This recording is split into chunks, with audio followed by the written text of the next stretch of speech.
Lord and give him thanksgiving. The Lord loves it when we appreciate what he has done and is doing in our lives. So at this moment, we're just going to say, thank you, Father, for everything that you have done for me, for your presence in my life. Thank you. Just like the people who had leprosy, they were healed, but one came back to Christ and said, thank you, Father, for you have healed me. And he said, because you came to me and said, thank you, you are healed indeed. So right now, we're just going to come before the Lord and thank him. And indeed, our blessings shall be abundant. Let us pray.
In the mighty name we have prayed. In the mighty name of Jesus we have prayed. We may be seated.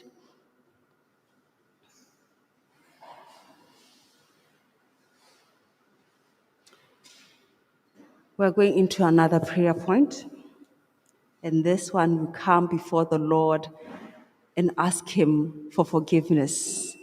We're going to kneel before his presence and say, Father God, our own righteousness is only but a filthy rag. I cannot come to you and say, I am sinless, but I am sinful, Father, and I come before you to ask for forgiveness. I ask that your blood that is shed on the cross can just wash me clean so I can come before thy heavenly throne. Let's bow down before the presence of the Lord and ask for forgiveness.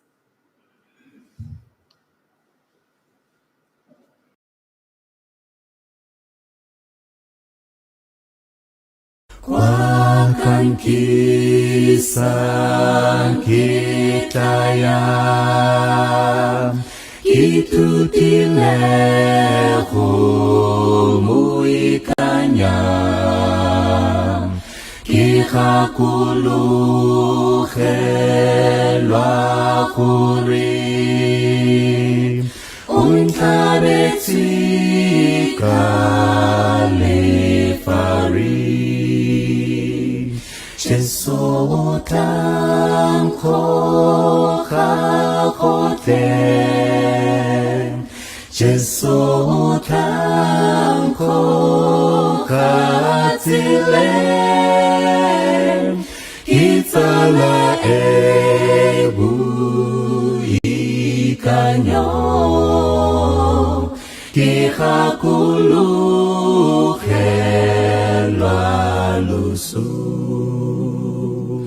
itumela taulonya kwe kirata ene angkokham muna tihura kakwe huite pisitse Calvary Jesu tamko hakotlen Jesu tamko hatilen Kitala I'll ask Maharechai to lead for us. Hymn 24. I need thee, Lord, every hour. Oh, how I need you, gracious Lord. The first and last stanza.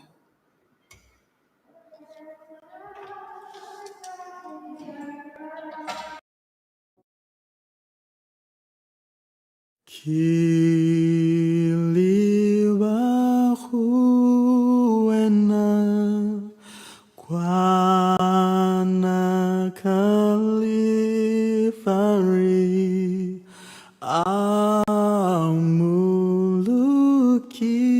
Amuluki Gutwa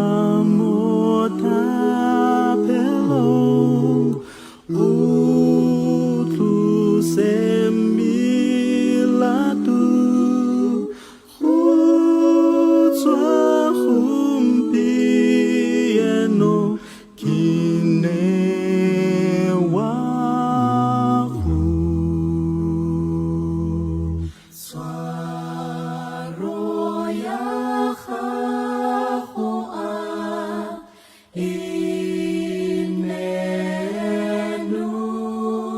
Inenulufo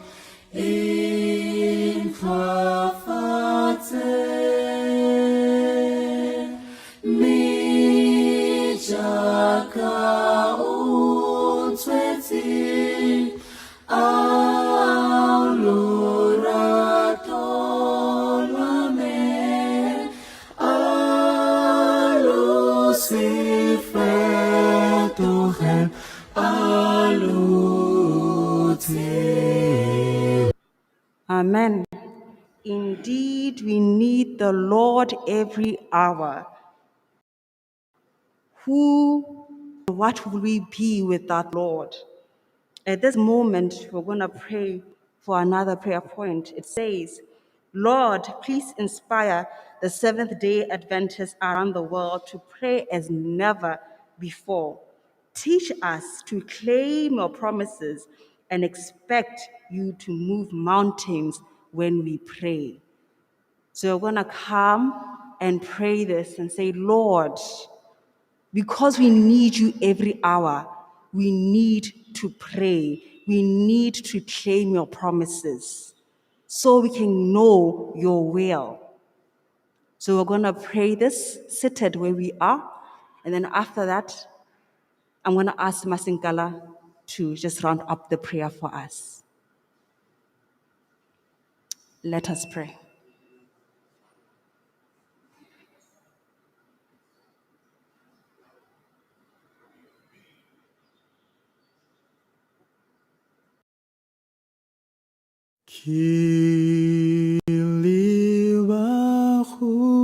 Kiliwahuena Kwana Kalifari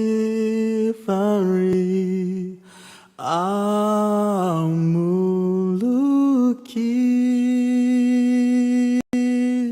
Gutwa Motapelong Utlu Semilatu Hutswa Humpieno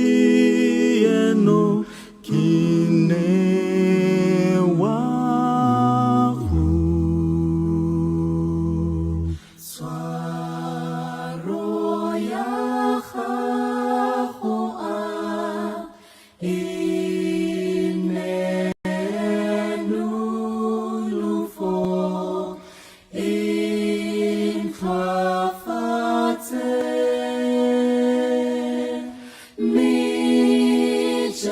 Untitled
Kiliwahuena Kwana Kalifari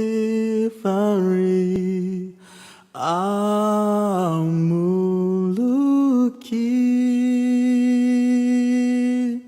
Gutwa Motapelong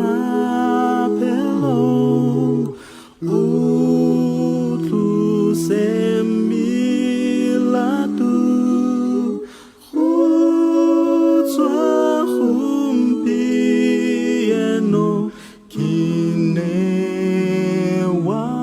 Kinewahu Swaro Yahahoa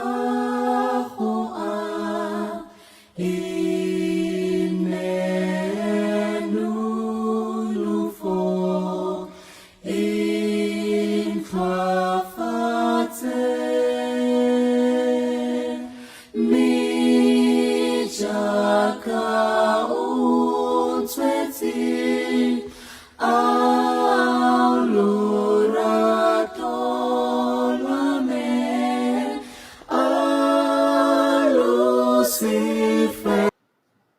This one, the prayer point, will kneel down and pray for it. It says that let us pray for unity and love in our marriages, in our families, and church, so that the Spirit of the Lord may pour upon us. The Spirit of the Lord dwells where there is unity and where there is love. Sometimes in church we are divided because even our families are divided.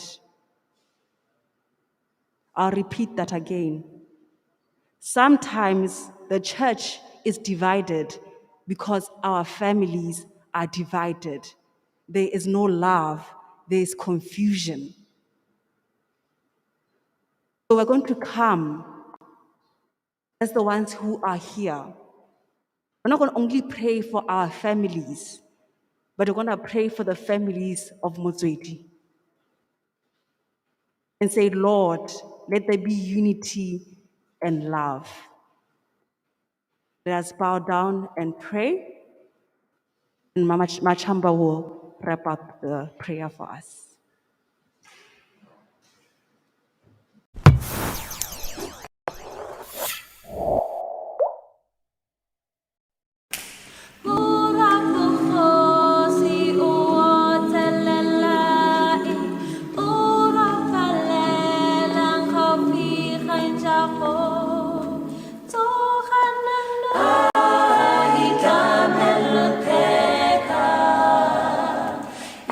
Ntlhaga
seli toja havo morabo hosi etoloha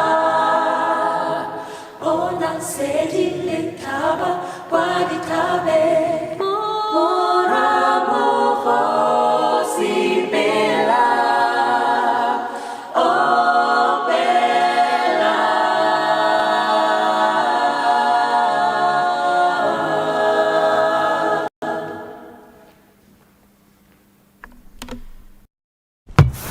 Are seated. I believe that we all have the 7 names that we present to the Lord every year. So at this time, we'll sit where we are and pray for the people that we have written down, the 7 people. Let us pray.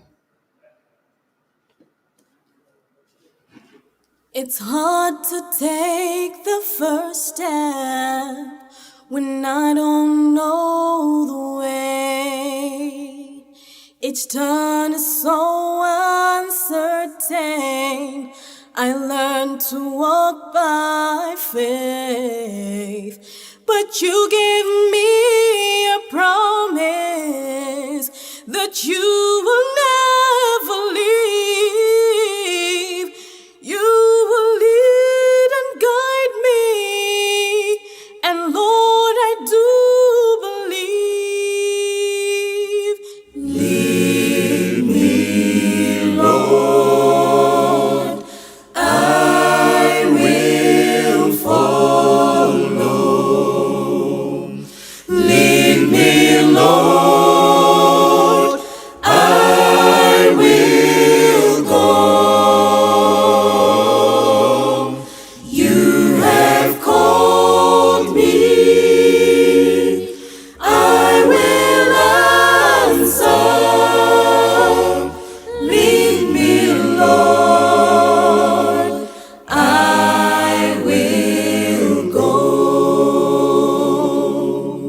Lord, your plans for me are perfect. I never need to fear. And although at times I'll feel alone, I know that you are near. My heart just wants to follow. I'm willing to obey. Take my hand and lead me. I will follow all the way. Lead me, Lord. Lead me, Lord. I will follow. I said I will follow. Lead me, Lord. Lead me, Lord. Take my hand, and I will go. You have called me. You have called me. I will answer. I will answer. Lead me, Lord. I will go. Lead me, Lord. Lead me, Lord. I will follow. I said I will follow. Lead me, Lord. Lead me, Lord. I know you're too faithful. I promise I will go.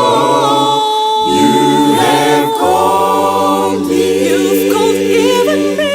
I will answer. I will answer.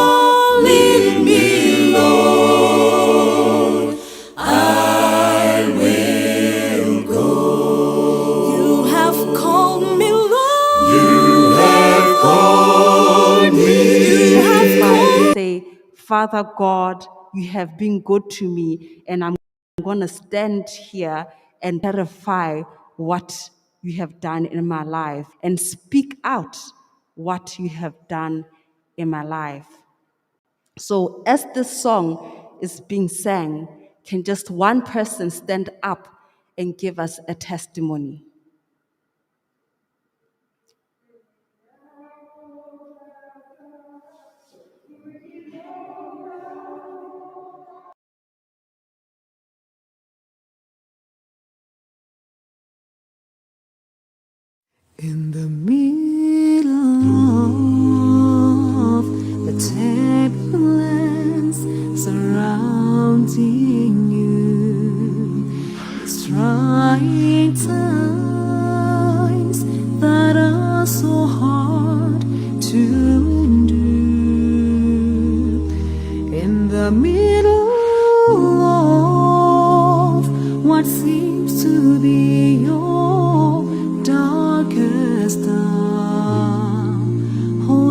trust your heart and be assured.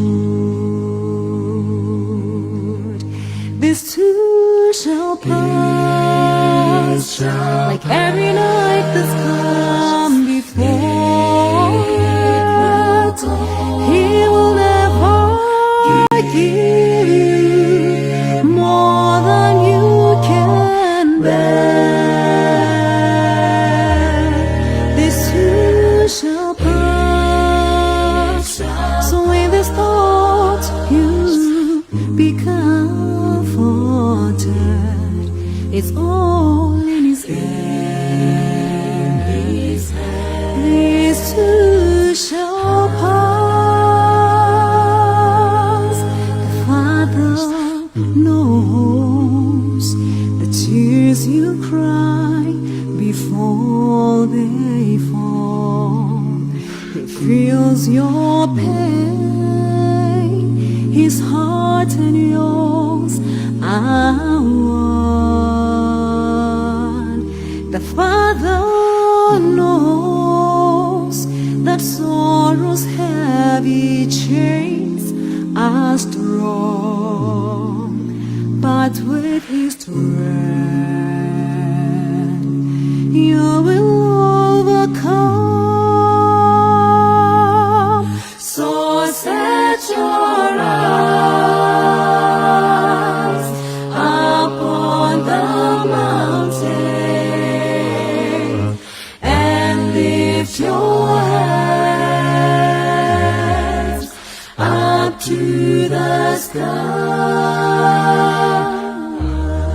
and let His arms of love surround you and take you to the other side.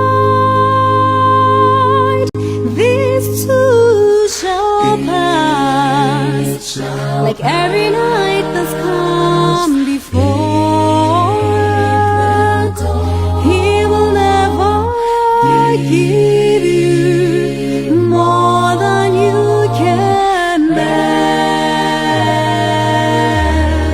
This too shall pass. So in this thought you be comforted. It's all in His hand. This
Behold, I stand at the door and knock. If anyone hears my voice and opens the door, I will come to him and dine with him, and he with me. Jesus is standing at the doors of our hearts. He's knocking and waiting for us to open the doors of our hearts. As he is knocking, let us be willing. Let us be willing enough to open for him to come into our hearts so that he can dine with us, so that he can renew us, so that we can be changed and we can be willing to be receptive of this word for this 10 days of prayer. On day one, we were speaking about the three angels' message through the eyes of the family.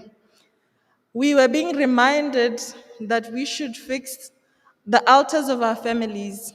We should start by working on our family's spirituality and our worship as families. On day two, we spoke about the everlasting gospel and prayer. And today, we are going to be on a topic that is titled God's Mission and Prayer. May the good Lord bless you, and as we listen reverently to our brother, Ray White Ntlhaga. Amen.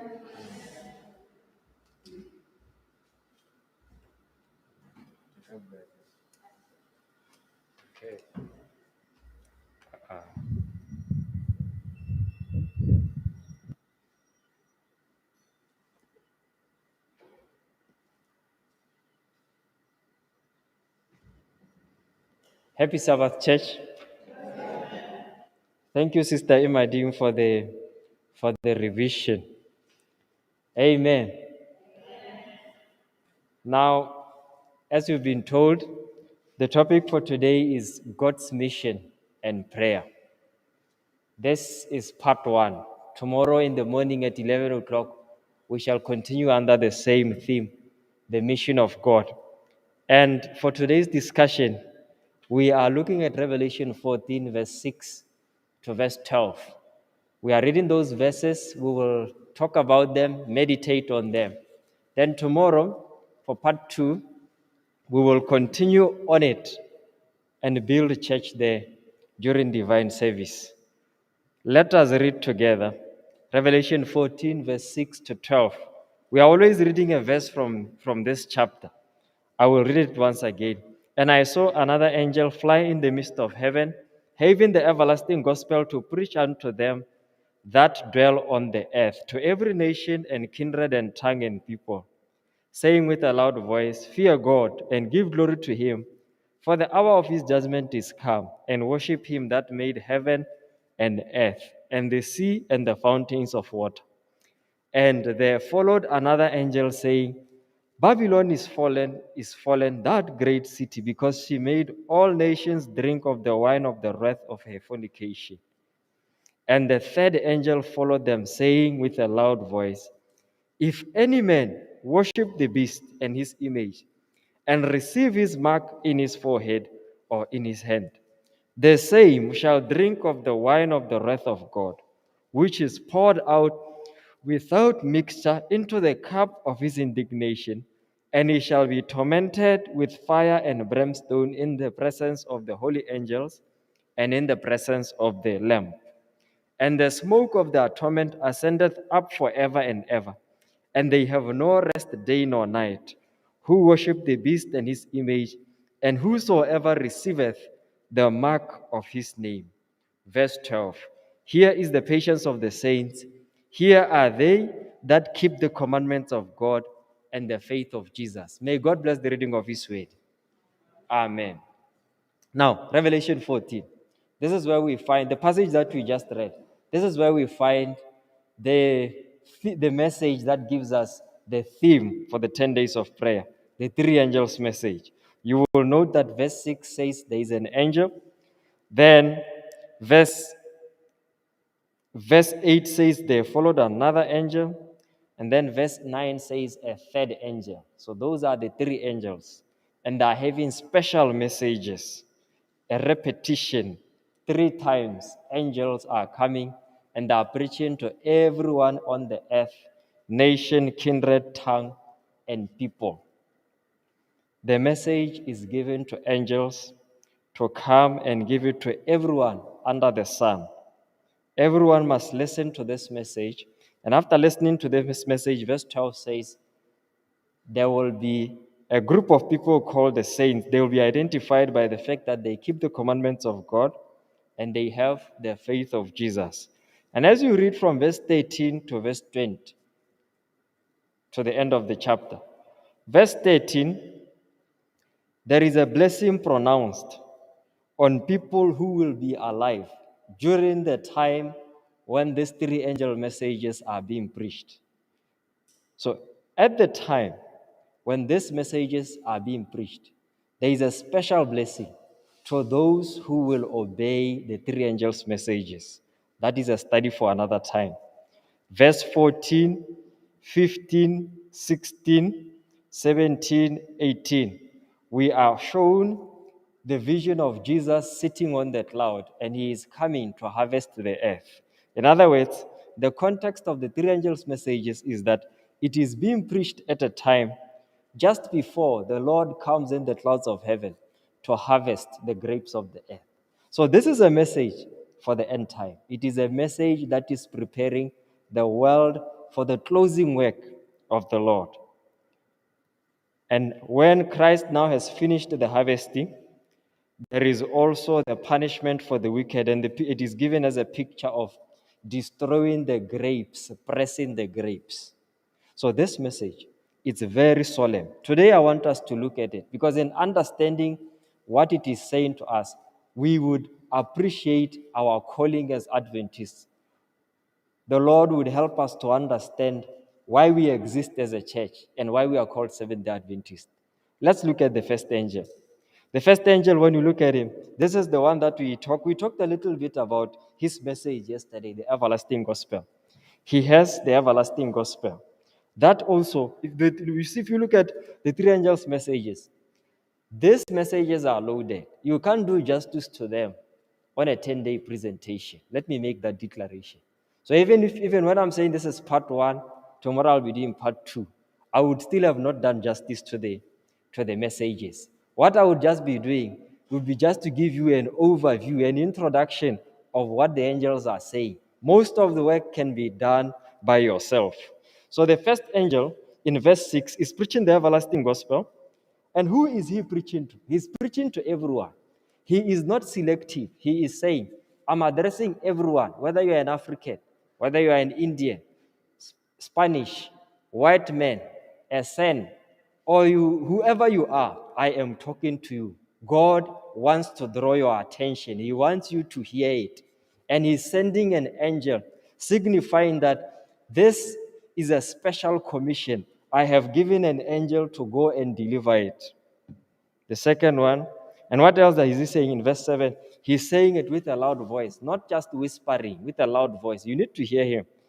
And then he's saying you need to fear God. How do you fear God? By giving glory to him. And then he says there is also an hour of judgment, and worship him that made heaven and the earth and the sea and the fountains of the water. He's saying the one you are to worship is the one who is a creator God.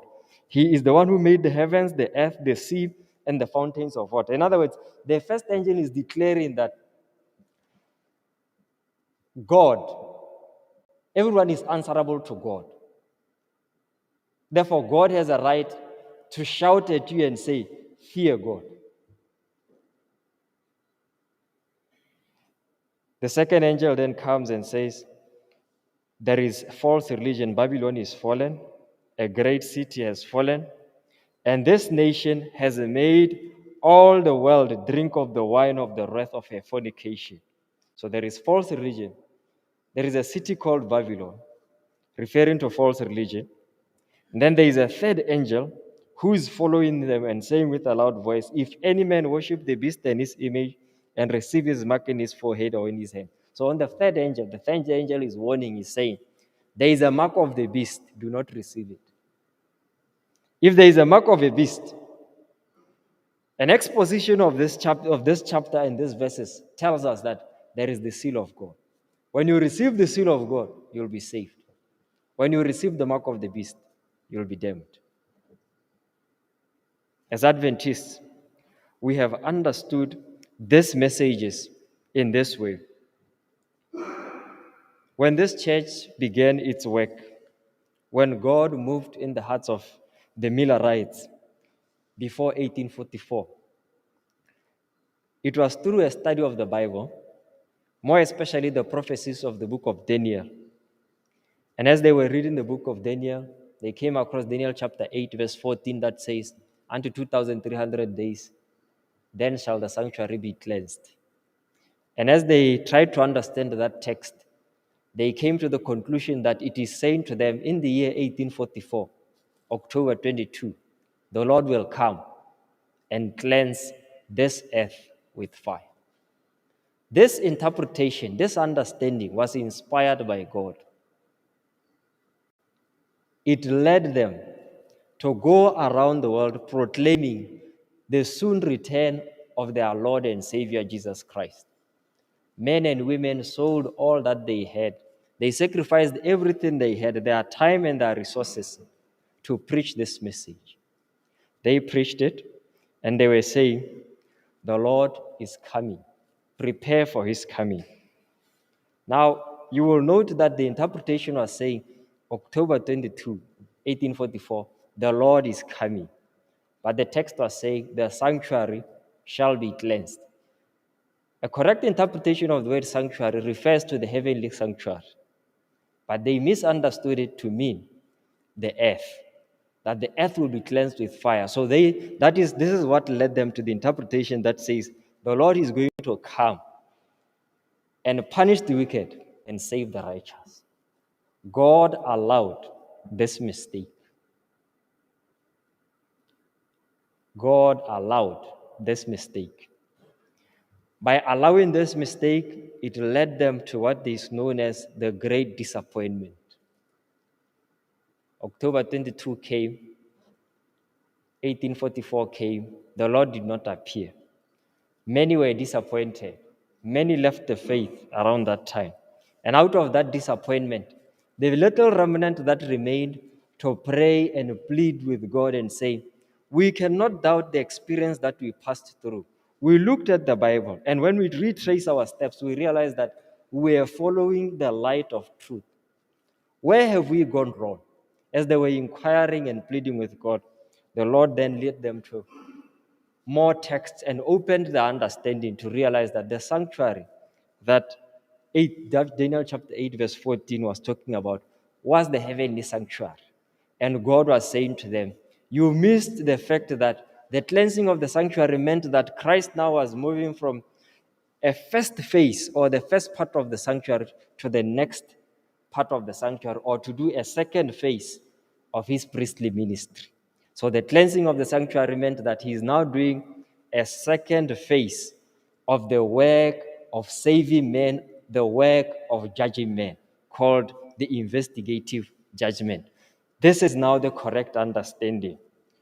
Now, our understanding as Adventists is that the first angel's message, when the Millerites were preaching, going into all the world to preach, that the Lord is coming, that was the first angel's message. Preaching to all the earth, to every nation, kindred, tongue, and people, saying with a loud voice, fear God and give glory to him. Why? For the hour of his judgment is come. Which judgment? The judgment being alluded to by Daniel 8:14, the cleansing of the sanctuary or the investigative judgment. So the first angel's message is coming at a time to prepare the world for the event that will take place in October 22, 1844. It is a message which is sent just before 1844 to prepare everybody to say, prepare your hearts. The heavenly high priest, Jesus Christ himself, is about to move to the next part of the sanctuary to do a second phase of the work of saving humanity. So the first angel's message in a historical context was preached during that time. The Millerites made a mistake and God allowed that mistake. They preached the everlasting gospel. And as they were preaching the everlasting gospel, churches rejected them. They were kicked out of the churches. And the Lord convicted them to show them that these churches are rejecting the truth. And as the churches were rejecting the truth, they began to see those churches as a Babylon, that these churches are rejecting the truth. And they said, we need to leave these churches now and follow the Lord. Now the second angel's message started. Babylon is fallen, that great city, because she made all nations drink of the wine of the wrath of her fornication. And then moving to the third angel's message. If any man worship the beast and his image and receive his mark in his forehead or in his hand. As the children of God were led now to the study of the sanctuary, they then realized that in the second part of the temple, the one that is called the Holy of Holies, there is the Ark of the Covenant. There is the two covering cherubs. There is the mercy seat. And when you move the mercy seat, you look inside the Ark of the Covenant, you will see the tablets of the covenant, the ones that contain the 10 commandments. They are inside the Ark of the Covenant. And when you look at them, you will see that these are the 10 commandments.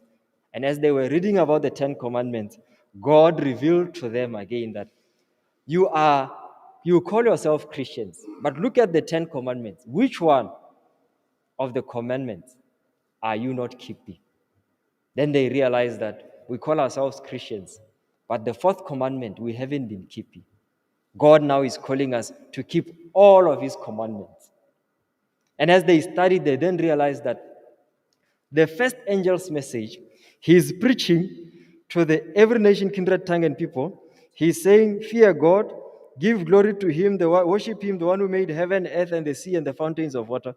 They begin to see a link in the first angel's message with the Sabbath commandment, in that the Sabbath commandment is also saying something that is similar to what is being said by the first angel, that God is the creator. We keep the Sabbath day holy because God created in 6 days. And then on the seventh day, he rested. And they also begin to see another connection, that in God's law, when you look at it and examine it, you begin to see that the fourth commandment is the one that defines and shows you what is the seal of God. And that seal is contained in the fourth commandment, being the Sabbath commandment.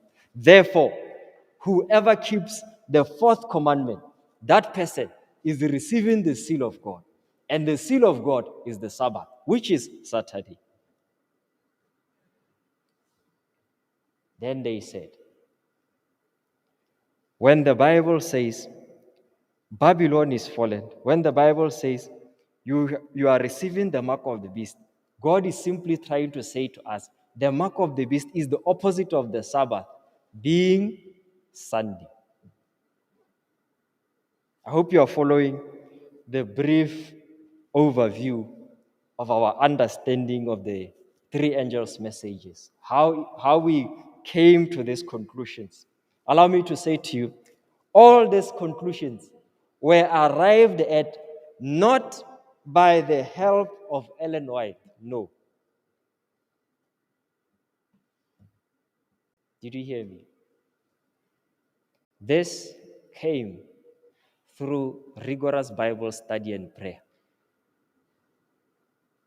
All our convictions, all our doctrines can be sustained from the Bible and the Bible alone. Do you understand it? What is the role of Ellen White? The role of Ellen White, she even writes it herself, that as the believers were studying these things, she could not understand them. When they had finished studying and had reached a conclusion, that's the time when God now would give a vision to confirm the conclusion that they would have arrived at. So the role of the spirit of prophecy during this time was to confirm the light that has been revealed in the scriptures. Allow me to say to you, looking at the first angel's message, the second angel's message, the third angel's message, we note a number of things. Let's look at it. The first angel's message, at the time when it is being preached, we look at the history of the world at the time.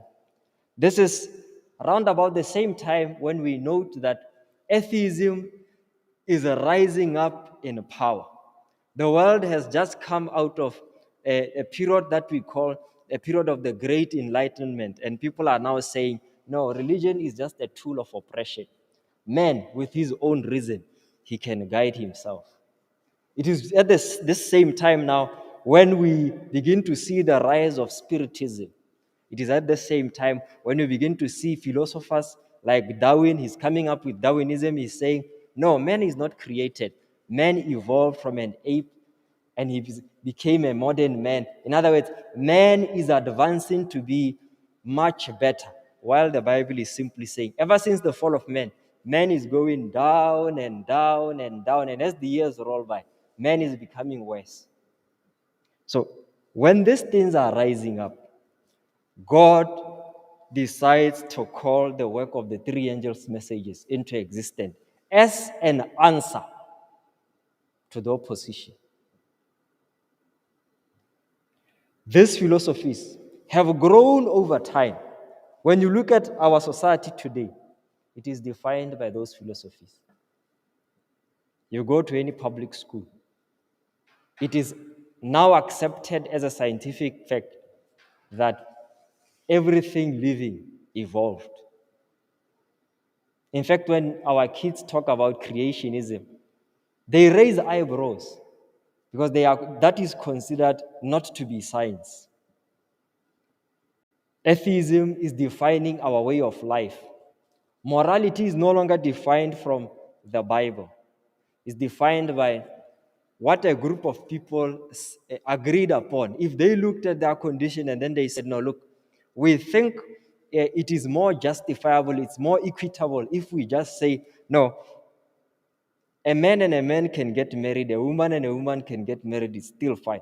If a group of people agree and they think that is just and equitable, that becomes law. It is no longer what is God saying. These ideas originated around about this same period. The world had just come out of the French Revolution, and these ideas were now spreading into the world, being propagated. At such a time, the Lord, knowing and seeing into the future that these things are going to grow and they are going to be widespread in the end, he calls into existence a movement called the Seventh-day Adventist Church. And then he gives them the three angels' messages. You look at the three angels' messages, they are an answer to every philosophy. The first angel's message is saying, God is the creator. The first angel's message is saying, God is going to bring everything to judgment. By the everlasting gospel, the first angel's message is saying, you can't save yourself. You need God to save you. The second angel's message is saying, all other things outside of God, it's confusion. And God is calling you out of those things. God is calling every Christian from false religion. He's saying, come back to the true religion. God is also saying, at the end time, I am calling men and women to receive the seal of God. What is that seal? The Sabbath Commandment. Pictures to explain this are numerous in the Bible. If you look at Isaiah 58, when it talks about this, it says, the law of God is a wall, but now in the end time, a breach has been made in the wall. Now God at this time is calling for a group of people who will repair this breach. What is this breach? This breach is that when you look at the wall called the Ten Commandments, there is a hole there, a gaping hole. That gaping hole is that the Sabbath commandment has been pulled out. Now God is calling a group of people who will restore what has been taken out. This is the call of the Seventh-day Adventist Church.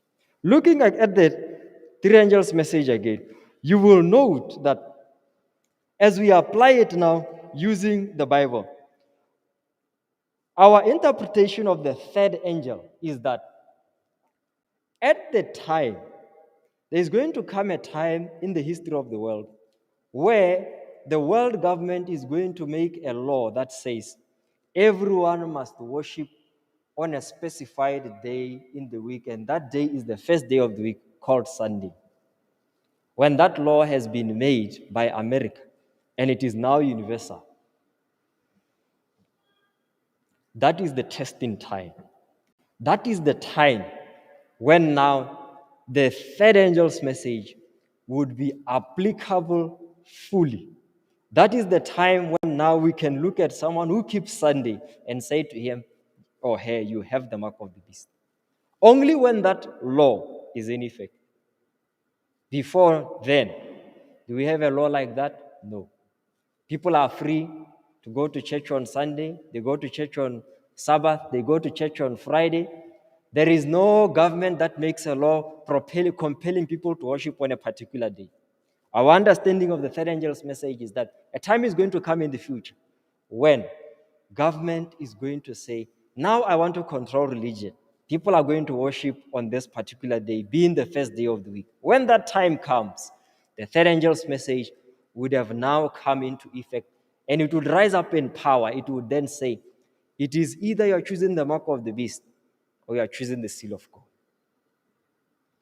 The second angel's message, Babylon is fallen, is fallen, is fallen. The falling of Babylon is progressive. If you look at the Christian churches as we speak now, they are slowly adopting and imbibing the doctrines of the devil. They have not fully adopted all of them. Spiritism has begun to make inroads into these churches and this religion. As we near the end, these false teachings would have so permeated these religions to the extent that you can't tell the difference between what is evil and what is good in those churches. Babylon then would have completely fallen. In other words, I'm saying to you, if you look at the work of the three angels' messages, it is a work that begins just before 1844, and then just like the rising sun, it rises up slowly. You are able to look at the rays of the sun when it is rising up. 8 o'clock, you are still able to take a glance. It's not that very hot. 9, 10, 11, 12, it's very hot in the day. And everything has been illuminated. This is how the three angels' messages are going to progress. They will progress and rise up slowly. Maybe I'm using a wrong word to say slowly.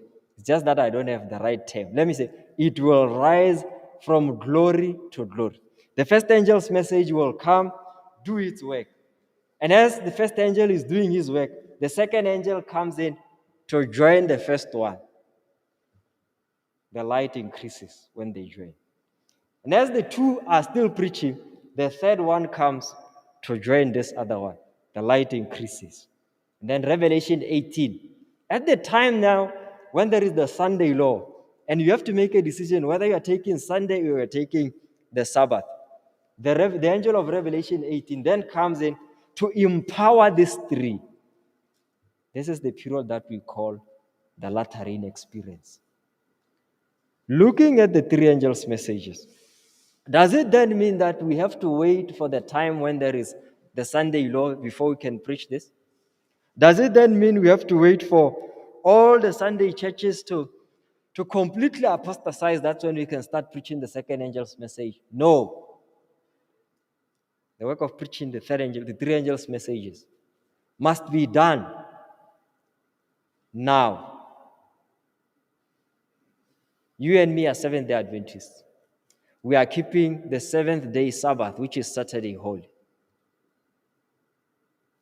We have to continue witnessing to people that we live with, people that we work with. We have to continue sharing the warning, because on a daily basis, people are making a decision for heaven or for hell. On a daily basis, people are making a decision. Sometimes people make a decision to reject God and commit the unpardonable sin. Do not allow them to make that decision. Look at yourself as a Seventh-day Adventist. Ever since you became a Sabbath keeper, how has your life changed? You work 6 days in a week and you rest on the seventh one. How has your health improved ever since you obeyed the three angels' messages? How has your family been benefited by the three angels' messages? How has your character been transformed by the three angels' messages? After you have looked at the transformation that the three angels' messages are doing in your life, I want you now to pause for a moment. Look at the society around us. Look at the children.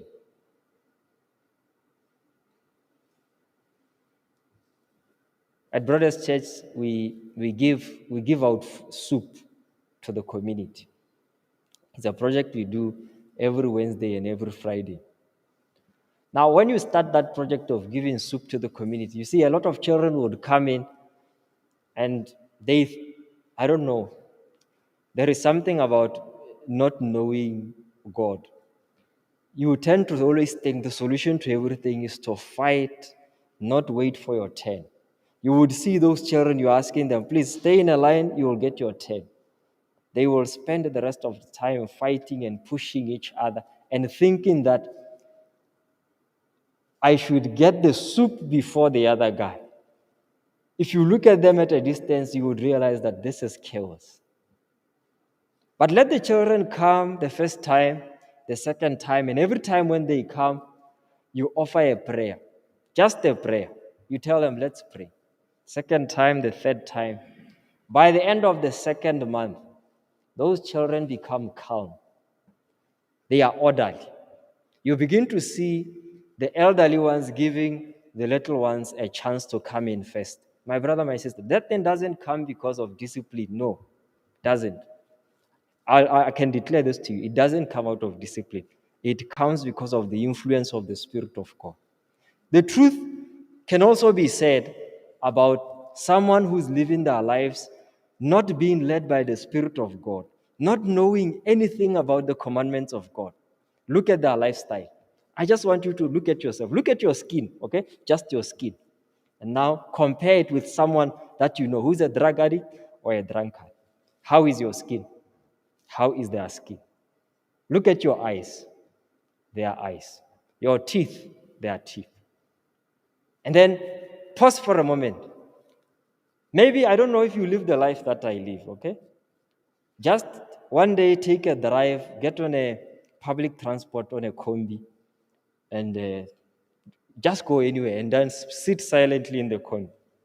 Have you observed that somehow many people like talking about sex?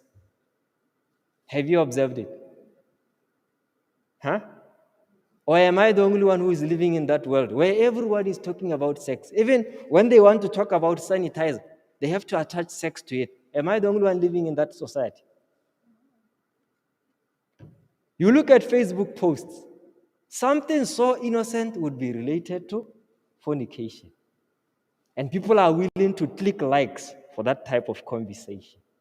Have you also observed that the same group of people, if you are to give them the Bible, just voice of prophecy, I challenge you to try it. Try it.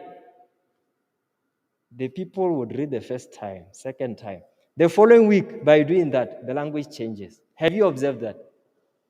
It doesn't happen by chance. It doesn't happen by a discipline that someone is born with. No, it is foreign to human nature. So the three angels' message, God is saying, you need to preach it now because it is benefiting you and the people that you live with.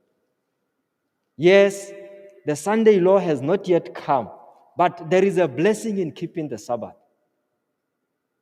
You need to share it with the people that you live with. There is a call to give God the glory.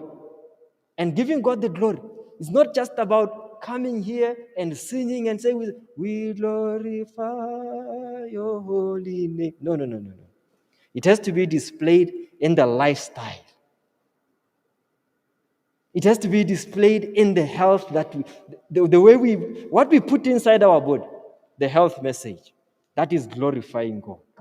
The speech has to glorify God. You know, many a times we get so caught up in discussions. The discussions in themselves are not wrong. We discuss and then we say, to put on a jacket like this, dress like this, it's Western culture, so we need to decolonize and be African. That discussion is not wrong, okay? We need to sing with the African beat. We decolonize and move away from the white culture and get into the African context. That's the discussion. But when the dust settles, is the heart transformed? We need to answer that question. Even if you make it, you decolonize and speak African context, and you take off the jacket and preach, at the end of the day, God is going to say, are you keeping my commandments? Do you have the faith of Jesus? Is your life transformed? This is the core issue in the eternal gospel. When God stands up and then he says, I am sending the three angels messages, he is saying, let this thing consume your time. There are a lot of issues in the world. There are issues about social justice. Those things are important. In of themselves are not evil. They are good. But remember, when you do those things, do them in the context of the three angels' messages. Time is very short. God wants to transform your life. He wants to transform the lives of the people that you live with. He wants this community, the community of Tau, to be transformed by the presence of this church. If this church was to close, would these people say there was a group of people who were different? Would they be able to say that? Are they receiving the warning? You look at the world now. The lie that was told at the garden, you shall not surely die. You will be like God, knowing good and evil. If we expound that text, it is simply saying, this is the key that unlocks spiritism. So being like God, you will not die. That's spiritism. Knowing good and evil, it is spiritism and atheism. This is the world that we are living in. Now the three angels' message is saying, you are not God, you are created. God is the creator. Acknowledge him as the creator. Keep his commandments. And when you keep his commandment, you become peculiar. Peculiar in your way of thinking, in your way of doing things. There is no Adventist who is an Adventist and doesn't stand out. Have you observed it? Where you work, where I work. The moment I say, my business is closed on Sabbath, people are wondering, so is this guy rich?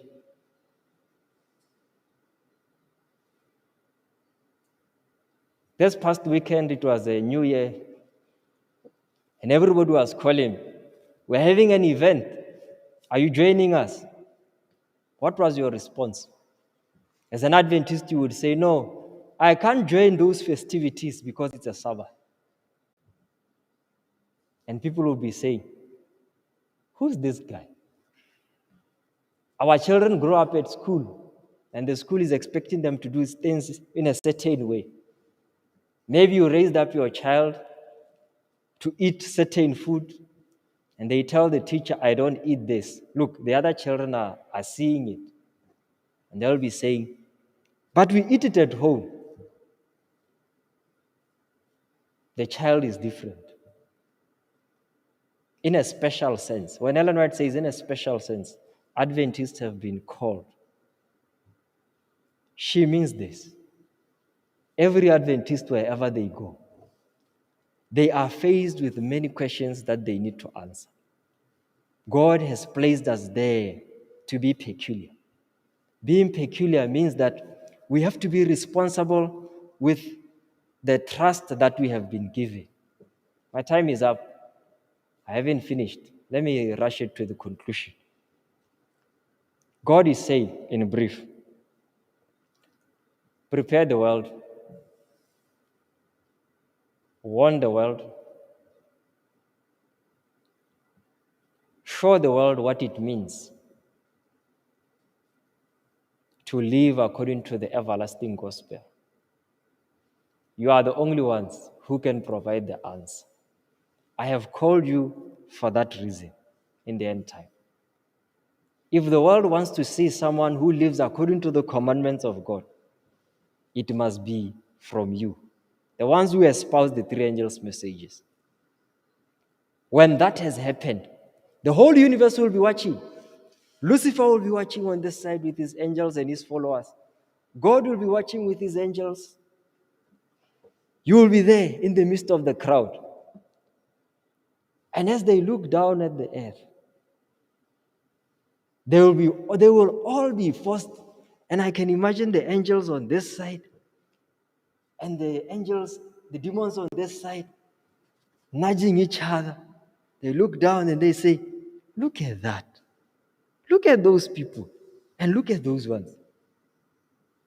On that side, here are they that keep the commandments of God and the faith of Jesus. Do you see it? You have been called for a special purpose, a spectacle to men and to the whole universe. And when God called us, it is of interest for you to know that He led us to even have this name, Seventh-day Adventist. Seventh-day Adventist. The name itself speaks volume. Seventh day means that we keep the seventh-day Sabbath. Adventists, we are looking and waiting for the second coming of the Lord. The name on itself, the moment you are in an interview and then you say, I'm a Seventh-day Adventist, everybody knows what is coming. Those who don't know will be saying, what is that? And you are forced to explain. The name itself is always forcing us to speak. May God empower us to accept the challenge and live up to it. Not with arrogance, not being like the Jews and being Pharisaical. Let us be Christians. The name is a great trust. God is saying, I trust you enough to give you a big responsibility in the end time. You are the ones who will do it through my power. Amen. What do we say, church? We are going to have two people praying for us. The first one will be Elijah praying for the word. And then we're going to have Brother Wakufile praying for the boxes that are by the table there. Shall we pray? We can bow down in prayer.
preacher for the day, for the evening.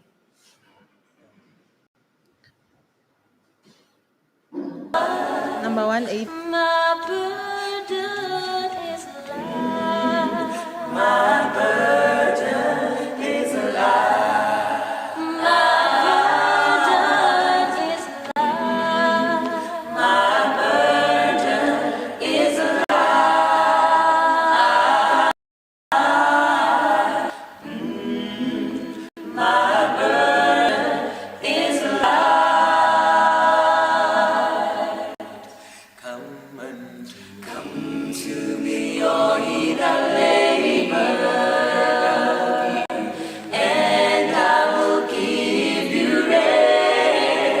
Ka tshegetso ya Morena wa rona Jesu Kriste, lerato la Modimo le kabelano ya mowa o boitshepo di nne le rona Morena. Re lopa le boiko le botlhoko ba gago le tshiamo ga Keresete e re lekaneng raetsho. Re lopa gore o re phatimisetsa sefatlhego baengele ba gago ba ba nonofileng o ba laele gore ba tsamaye le rona ba re baballe. Re boa gape mo tsatsing la Sabata le re kopa gore mowa gago o re tshegetse re nne boikanyego. Etse Morena o re hapose mo mameneng a gago bosula o re baballe. Go hatse ba rotlhe ba re lega o re phatimisetsa sefatlhego mme o re segogatse ka Keresete ra rateng. Amen.